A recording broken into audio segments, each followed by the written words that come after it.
And Joe Biden speaks at day one of the Democratic National Convention. Fox Eye political analyst Charles Chamberlain joining us. Now, did you sleep or did you actually stay up that late? Because what time did it go until? I'm so glad you brought that up because, the convention went so long. So long. Yeah. So long. Biden didn't speak until 11:30 on the East Coast. Yeah. And then he spoke for 53 minutes. Yeah, I looked for like over an at my hour. wife and I'm like, Yeah. didn't we So you learn? stayed up. I had to. Yeah. I had to present the facts and Oh, the yeah. information as it came. So here I So am. what did he say Yeah. in those 53 minutes? You know, I'm a little bit frustrated because the message was the same. Yeah. It was more about democracy is on the line. It was a litany of his accomplishments. It was supposed to be a bit of a farewell speech, Yeah.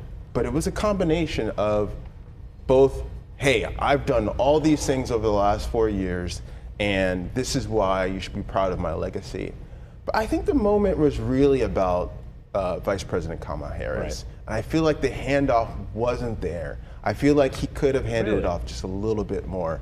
And to me, it was a lot of the things that people just didn't want to hear anymore, which is why they're so excited Yeah. about Vice President Kamala Harris. It seemed like he took some of what would have been his day 4 speech, included in his speech last night. And there was that little, what some people thought was an ad-lib reference to, like, I'm too old to be president now, when he made mention of he was too young to be a senator, now he's too old to be president. But Yep.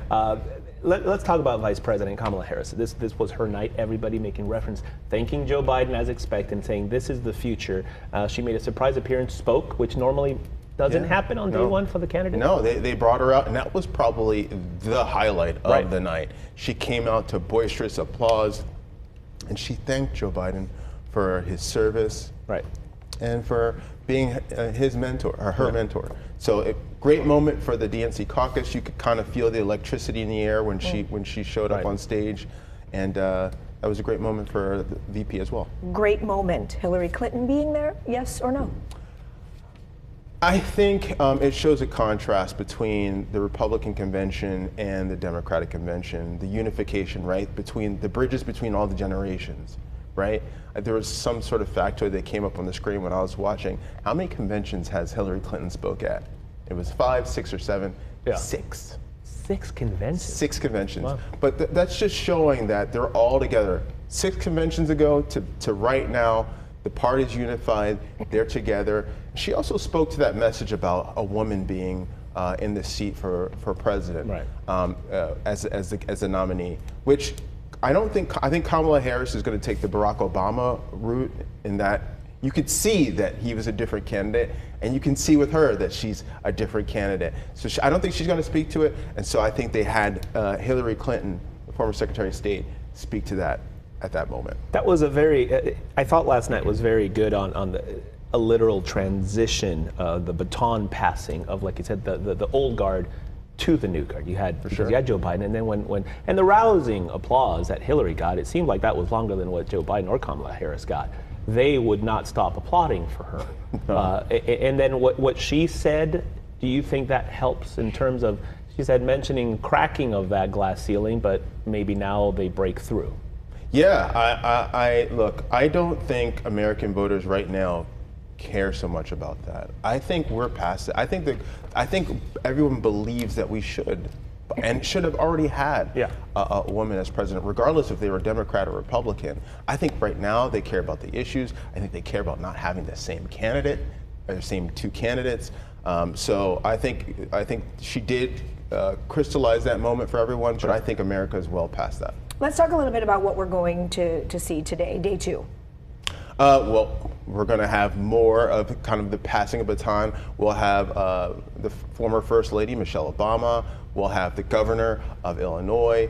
We'll also have President Barack Obama tomorrow night. So it's a big night that's going to be planned. Oh, and her husband, the second gentleman, will be speaking as well. So it's a loaded event. Hopefully it will not go till 11:30, because I would like to get some sleep. My kids are going to school for the first time today, excuse me. So I need, with all the excitement in the air, if they could just condense it a little bit. I think they're working on that, right? They are working on it. They were cutting people in the moment. Yes. From the schedule, they cut the musical guests and they cut a few members, elected officials, but they still couldn't get there. So, I mean, it's just you have all these big names speaking. I was surprised were you surprised at all in terms of strategy, before we let you go, that there was one time where they weren't saying Donald Trump's name, and now everybody was dropping that name. I read somewhere a report every single speaker was saying Donald Trump, Donald Trump, Donald Trump, and then attacking.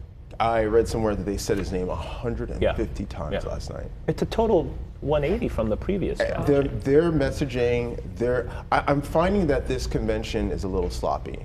They need to be a little bit tight. And look, they just changed their nominee last month. So that's why everything's so long. They were afraid to tell people, hey, you can't, we invited you to convention, but now it's not the same convention, so stay home.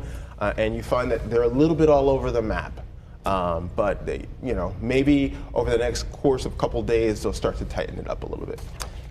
Today's day 2, so much more excitement. We'll look forward to it. Charles Chamberlain, we thank you as always. Thank you. Good to see you.